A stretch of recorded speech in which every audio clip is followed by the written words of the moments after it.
Okay, I wanted y'all to get a view of this before I continue. See all that rat nest in there? All that hidden rust. Okay, this is a stopping point for tonight. I had to cut all this apart. And of course, it's full of rodentia. I completely rotted it out. That's what I was saying. The classics are way worse, but the Americans, they rot out up in here, and there's no strength because this doesn't really have any strength. And before you say, oh, that's because you cut it, this side's uncut. And it, well, it's jammed up right here, but anyway, it doesn't have any strength either. So, yeah, this thing would not have been good for the road. So it looks to me like I've got everything separated from about there forward. Now I just need to get in there tomorrow and cut or drill those spot welds and push that in, because I want to kind of keep this seat bracket intact in case I have to use it, because you see where the cut's going. So I need to drill everything from about there over, kind of bend it around, and then cut. And then I need to either drill a hole or get the saw blade in here and cut right along there, over there, just right above the frame. And keep as much of this as possible. I'm gonna have to drill all these spot welds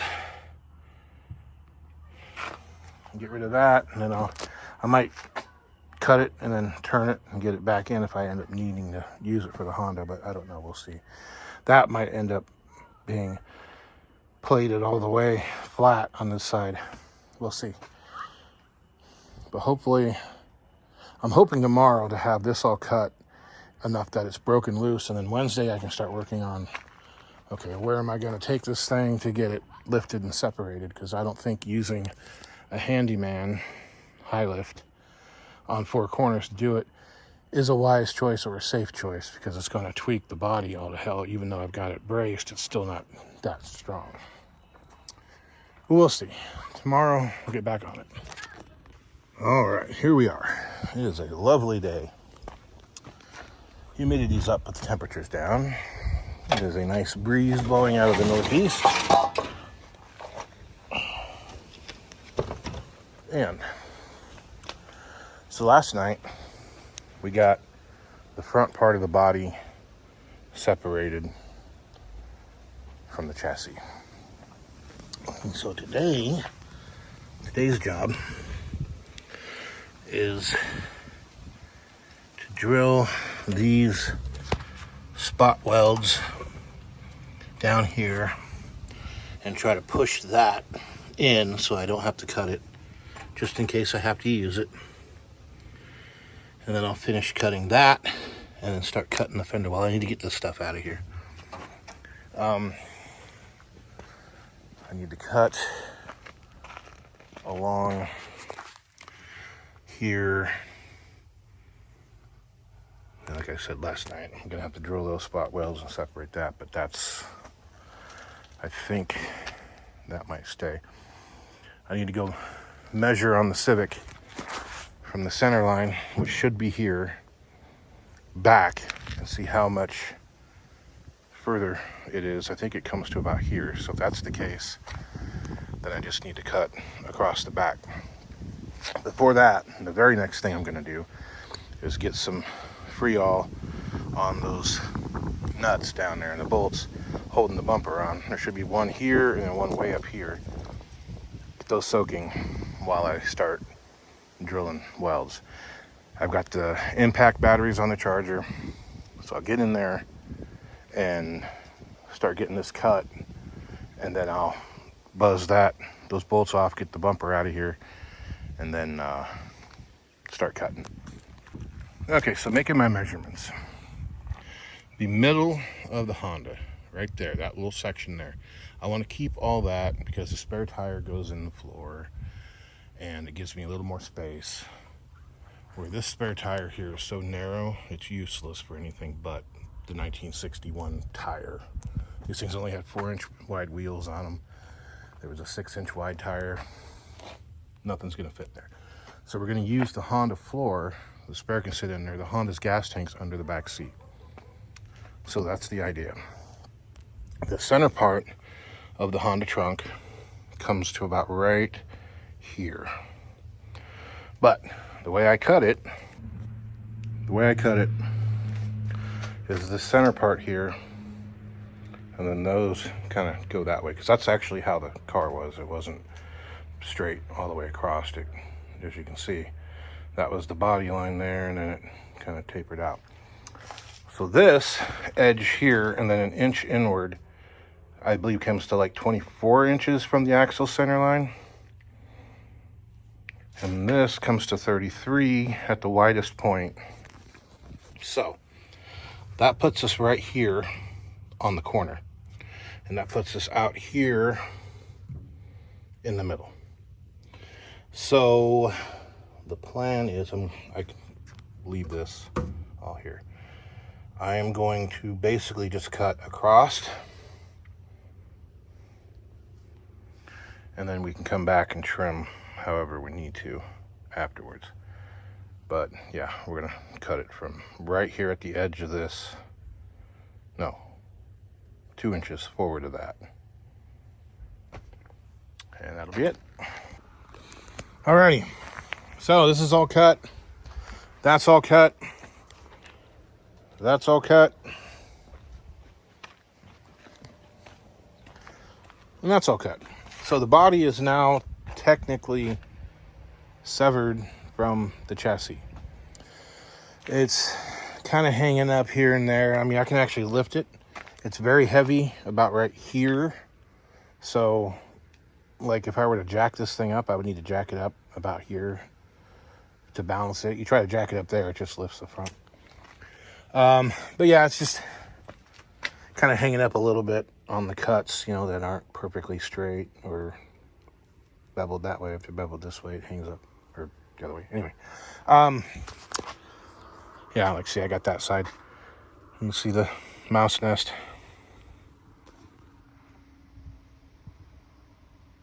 So it's amazing that the rockers aren't rusted out. Amazing that the rockers are. As a matter of fact, I'll bet if I start poking at it, it'll probably poke a hole in it. But, yeah, I couldn't get the drill in to drill those spot welds, so I had to just cut it at an angle, which isn't going to be a real big deal. The more and more I think about this, I'm thinking I should come back through here and cut it right along that pinch weld and get a piece of square tubing to go in between the Honda and the Rambler. But we'll see. Right now, the task is to get this body off, or not so much off, but get it somewhere and then get it off, and then just set on there. I think I need to deal with that though ahead of time. So I'm going to start on something there. I need to get that big bulge there where the filler neck is and move the filler neck down. I think I also need to put some gas in it. That way, if I can't get to that right away, I don't run out of gas. Okay, so I'm continuing my thing of stopping filming instead of just working. I went ahead, I started making this cut. I'm just gonna cut it on either side of this little seam here and get that out of the way. And then probably pie cut it and bring it in and down. I think that both of these are going to be too far back, and I'm going to have to cut into the Rambler, which I think what I'll do on the Rambler is cut it, and then just slide it back, and then add a piece of metal into the front part. Because that needs to be all closed in. I went ahead and went around and welded these up. They're just booger welded. I didn't even bother prepping the surface. All I'm doing is closing the hole so that we don't get any water in there. So I'm gonna keep working on this and hopefully get that done here pretty quick. There you can see here.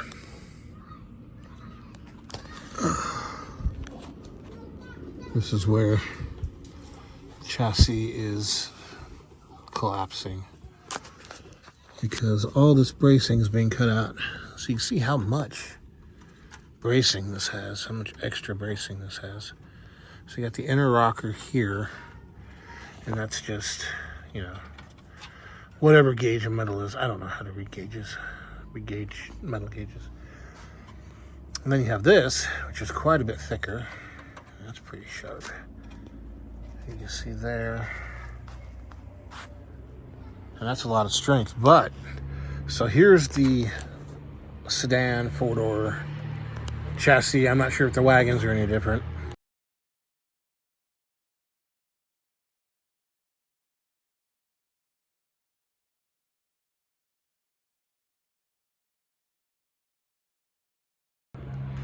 And, you know, this is the sedan. You have this frame rail here, basically this frame rail, and then you have the rocker. But the convertibles have all this extra stuff.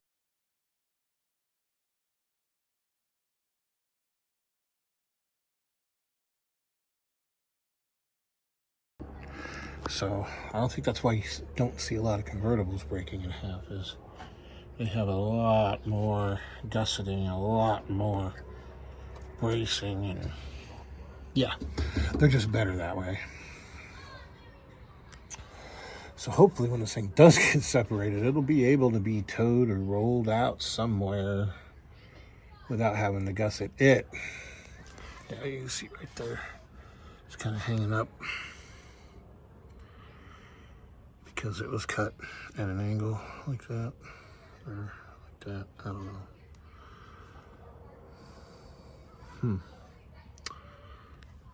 Big old bubble in that tire. Oh, look at that. Solid. And these are galvanized. I don't know if they're galvanized on a 61. Okay, here we are. It's completely separated. I've got it sitting up on a block back here. I need to get some kind of a block up here front. And buddy of mine's gonna let me use his lift, but probably not gonna do it tomorrow. Probably gonna have to wait until I have more time. And I need to cut down some more on the Civic here. So looking at the inner fenders, those Honda ones, the height I think is going to be okay, but the length is definitely bad. I need to come back here. So what I'm going to have to do then is cut them and bring them back. Bring them back here, there, and then put a filler piece in there. I can actually do that after the thing's put together, but I have to get them out of there first because it won't drop down onto it. So I might do that tomorrow. I did cut these pieces off of that section. And so I'm gonna have to take this out, which I can unbolt the brackets, but I'm gonna have to cut this piece out of there completely. Because the body's going to go right over the top of it. I'm going to have to adapt that to fit the Rambler body, the top part anyway. All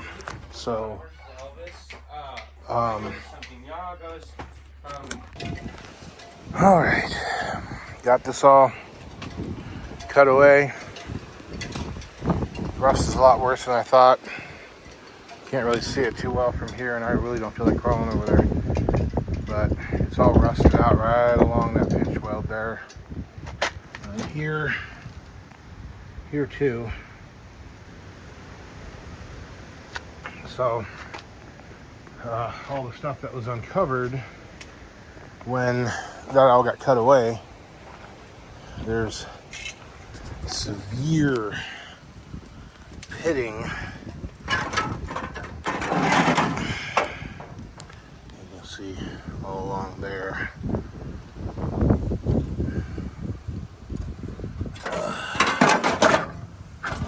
See, there really wasn't any kind of rust treatment. Cosmoline, maybe. As you can see here, heavy pitting. heavy pitting and then some pinholes. And then even here, where the strength is supposed to be. So even if I would have somehow put it into service, it wouldn't have been long for the road.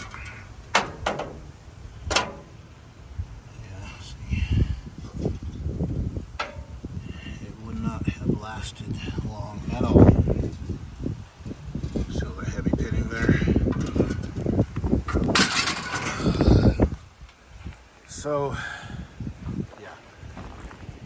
So now that all that's cut away, the floor has zero strength. You see the way it's collapsed there.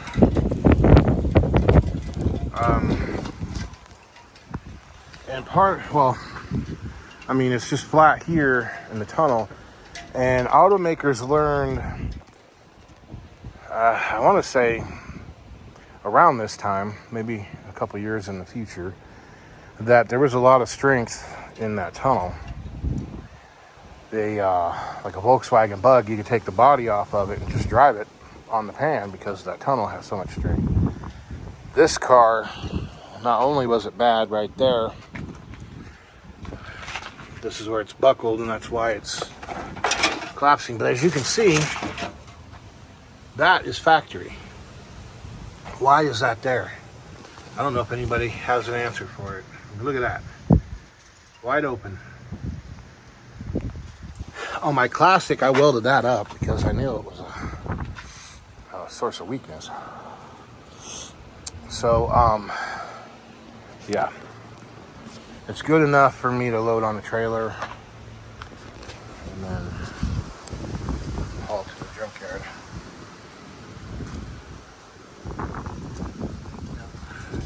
There's daylight there, there's a little hole. Holes. That's the hole for the fender. So this can still get cleaned up a little. But I'm hoping that somehow the Honda rocker will go right inside of there. And I won't even have to trim the Honda off. That way I retain as much of the strength that's already there in that car.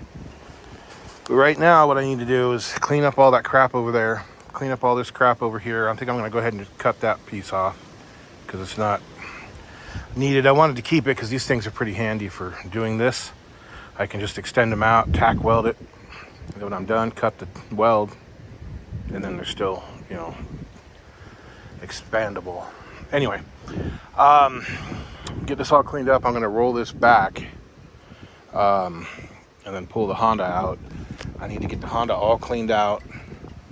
I need to get the front clip back off of it and get all that stuff tucked away. I need to get all this cleaned out, tucked away, and then hopefully need to do all this by dark.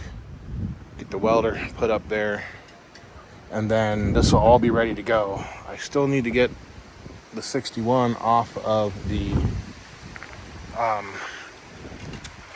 trailer, unless I can find one to borrow. Whew, I'm exhausted. It's Thursday, I got work tomorrow. I ordered up 4 of these because they were really cheap. They're a little big, but 2 of them will be for the reverse lights and 2 of them I'll put an amber bulb in for turn signals because the Honda had separate turn signals and I don't want to wire one of those trailer modules into it because those things always burn out. So, I don't know. I don't think it'll look too bad. It'll be obvious, but I don't think it'll look horrible. That'll give me the extra lights I need. And of course, this car never had reverse lights. I don't even think it had a dome light, to be honest with you. I don't see any wiring for it up there. Meh. It never had dome light switches in the doors. It's got plugs.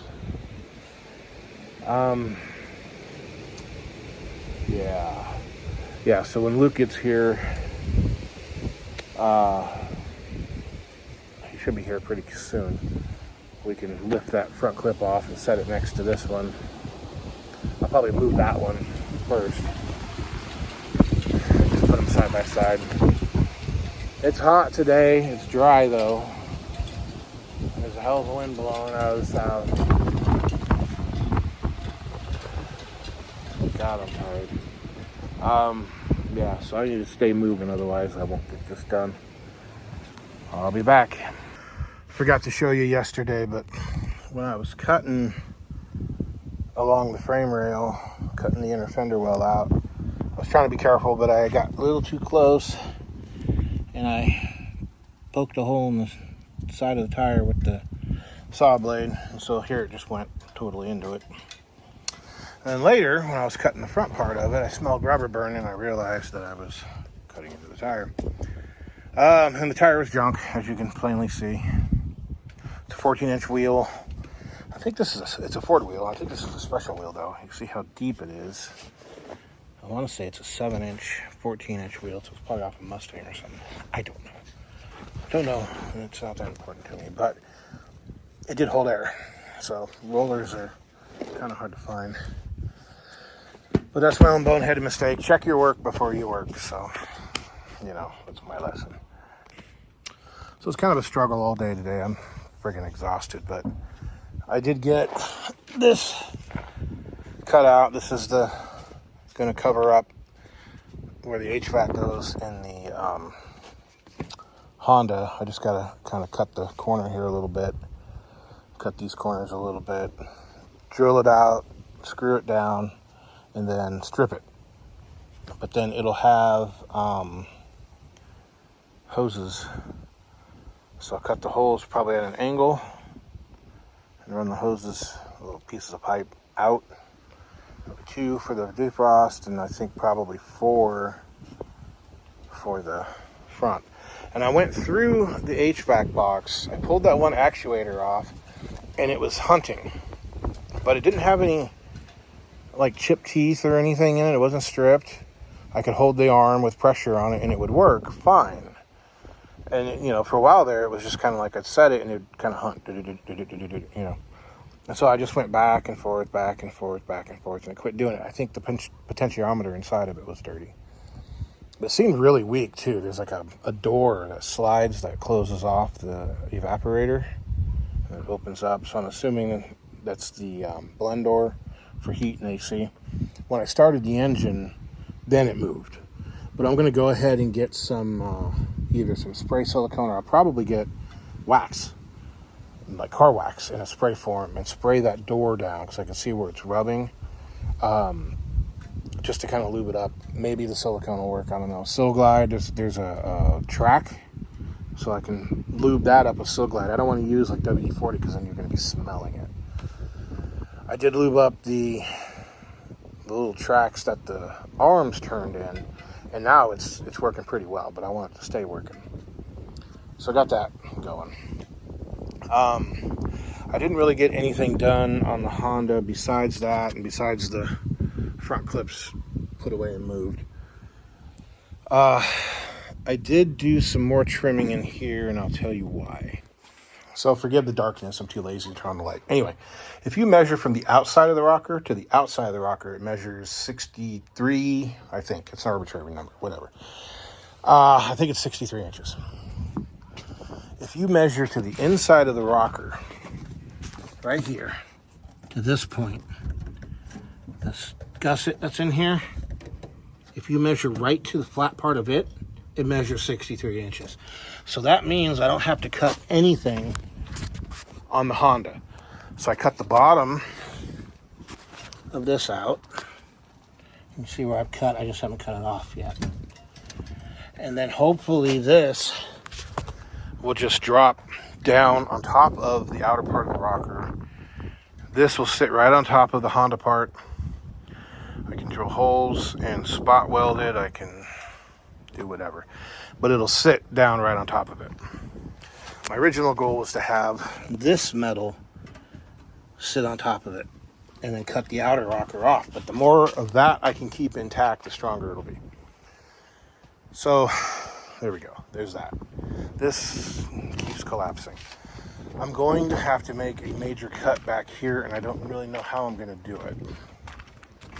I need to cut from the top of this inner fender well, probably along the top of this line here to about here, And then I need to move that back, and then I need to add metal to it. Now, adding the metal to it isn't a problem. It's these, because these are a major point of strength for the roof. So it has to stay attached to that. So I don't know what I'm going to do. What I might do is get this thing placed on top of the Honda, and then it'll hit, and see where it hits, and then go from there. Just cut it out around it, and then move it, patch it, do whatever I got to do. Worst case scenario, I cut it all out, and I just make a new wall here, from here to here. You know, it's not the end of the world, because the Honda fender wells will be intact, and those will be what's keeping the weather out. But I want to keep these as intact as possible as well. Now, I can't do any cutting on it because, one, like I said, I don't want to lose that strength, but two, I got the weight of the body right here. Now, it's distorting this a little bit, but I think it'll be okay. But if I cut it, it's just going to drop, so I don't want that to happen. I thought I could wedge these little pieces in the frame rail here, and it might be enough just to hold the thing up, but no. So I don't know what I'm going to do for sure yet. It's starting to look more and more like I'm not going to be able to use a lift on it, because since I've cut all the strength out of the rockers, there's no way to lift the thing up now. And if it's going to drop on top of the rocker, then the lift will be in the way. So I'm either going to have to put the lift in through the windows, and a big piece, a couple pieces of wood, big piece of wood, and lift it up by the roof anyway. And if I'm going to do that, then I may as well, maybe I can use my cherry picker and just pick it up. I don't know. But what I do know is that it is late. It is getting dark. I was exhausted this morning when I started on this. Now I'm really exhausted. So I am going to pack it up, pack it in, let me begin. And it looks like these clouds are coming in. They're not supposed to rain, but those don't look like gentle little fluffy clouds. So it might rain. I don't know. The wind did shift around to the north now. So I'm going to put everything away as if it is going to rain. That way I don't ruin any of my power tools, my hand tools, impact, all that crap. And the trash. I'm going to pick up some trash. So yeah, that's it for tonight. That's it for this week. I don't know how much video I've got. If I've got enough, you guys will see a video here tomorrow night. If not, you'll see a video next Friday night, a longer video. But anyway, that's it. Goodbye.